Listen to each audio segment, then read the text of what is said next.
میں 4 نشانیاں نظر آتی ہیں۔ آپ خود بھی چیک کر سکتے ہیں کہ اگر آپ کے اندر یہ 4 نشانیوں میں سے کوئی نشانی موجود ہے تو آپ سمجھ لیں کہ اللہ تبارک و تعالیٰ آپ سے ناراض ہے، اللہ تعالیٰ آپ سے راضی نہیں ہے۔ کیونکہ ہم یہ سمجھتے ہیں کہ اگر کسی بھی طرح سے ہماری دعا قبول ہو رہی ہے، ہماری تمنائیں پوری ہو رہی ہیں تو ہم یہ سمجھ لیں کہ اللہ تعالیٰ ہم سے راضی ہے، یا اگر ہماری کوئی دعا قبول نہیں ہو رہی تو ہم سمجھ لیں کہ اللہ تعالیٰ ہم سے ناراض ہے۔ یہ بالکل بیس نہیں ہے، بلکہ بعض مرتبہ ایسا ہوتا ہے کہ اللہ تبارک و تعالیٰ گناہگاروں کی دعاؤں کو قبول کر لیتا ہے، بعض مرتبہ ایسا ہوتا ہے کہ گناہوں کی وجہ سے دعا کو قبول نہیں کرتا ہے، بعض مرتبہ ایسا ہوتا ہے کہ نیکوں کی دعا کو قبول نہیں کرتا ہے۔ تو یہ دعا کا قبول کرنا نہ کرنا یہ تو اپنی اللہ کی مرضی ہے۔ اگر اس نے نیک بندے کی دعا قبول نہیں کی ہے تو اس کا نعم البدل عطا فرماتا ہے، اس کے بدلے اس کے بہترین چیزیں عطا فرماتا ہے۔ لیکن یہاں ہم یہ سمجھیں گے کہ اللہ تعالیٰ جب جس بندے سے ناراض ہوتا ہے تو اس کے ساتھ کیا کرتا ہے۔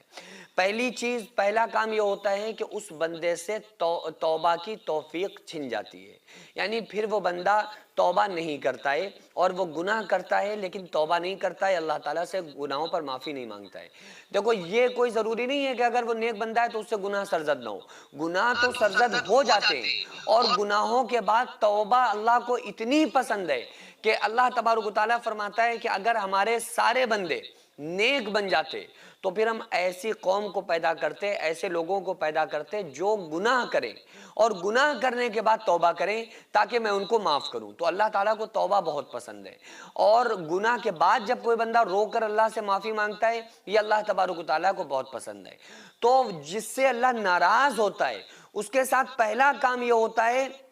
کہ اس سے توبہ کی توفیق چھن جاتی ہے، وہ پھر توبہ نہیں کرتا ہے۔ دوسرا کام کیا ہوتا ہے کہ دوسرا کام وہ اللہ تبارک و تعالیٰ اس کی زندگی سے سکون کو ختم فرما دیتا ہے، پھر اس کی زندگی میں سکون نہیں رہتا ہے۔ ورنہ آپ نے ایسے بھی لوگ دیکھے ہوں گے جو بہت دولت مند ہونے کے باوجود بس سکون ہے، بے سکونی ان کے گھروں میں، انہیں سکون نہیں ہے،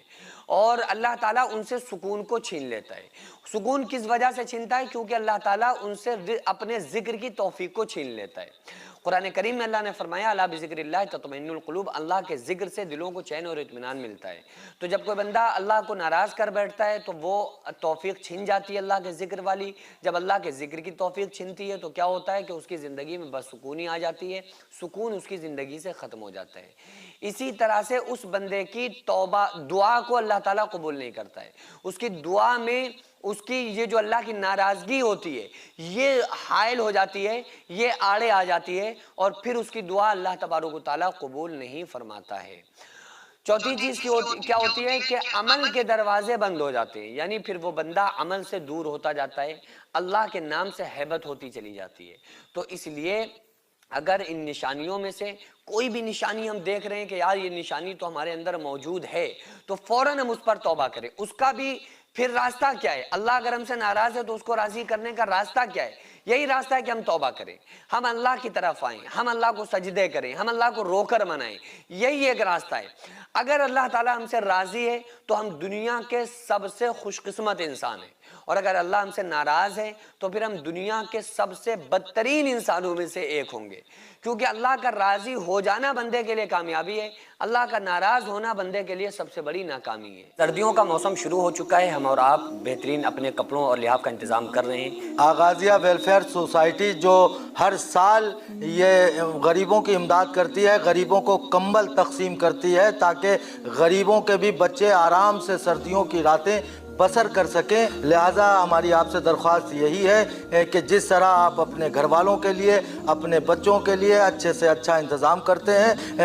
ہمیں یہ چاہیے کہ ہم ان غریب بچوں اور ان غریب لوگوں کے بارے میں بھی سوچتے رہیں جو سردی سے اپنی راتیں بہت دشواری کے ساتھ گزارتے ہیں، اور ہم سب مل کر یہ ارادہ کریں کہ انشاءاللہ تعالیٰ اس سردی میں آنے والی ٹھنڈ میں کسی کو بھی ہم اس طرح سے ٹھٹرتا ہوا سونے نہیں دیں گے۔ لیکن اتنا بڑا کام اکیلے بالکل بھی ممکن نہیں ہے، ظاہر ہے کہ یہ آپ کی امداد سے ہی ہم اس طرح سے بڑے طور پر امداد کر سکتے ہیں۔ تو آپ تمام لوگوں سے گزارش ہے کہ جو اسکرین پر آغازیہ ویلفیئر سوسائٹی کا اکاؤنٹ نمبر اور اسکینر نظر آ رہا ہے اس پر زیادہ سے زیادہ آپ لوگ تعاون کریں، تو کم سے کم ایک کمبل آپ اپنے غریب بہن بھائیوں تک ضرور پہنچائیں۔ صدقہ اور امداد تو تمام لوگ کرتے ہیں، لیکن ہمارا پیسہ صحیح جگہ پر پہنچ رہا ہے یا نہیں پہنچ رہا ہے یہ ایک بڑی اہم بات ہوتی ہے۔ تو اس لیے آپ لوگ جانتے ہیں کہ الحمدللہ ہماری آغازیہ ویلفیئر سوسائٹی ہر طرح سے غریبوں کے کام آتی ہے۔ تو آپ لوگوں سے خصوصی گزارش ہے کہ بالکل بھی دیری نہ کریں، زیادہ سے زیادہ آپ لوگ تعاون کریں۔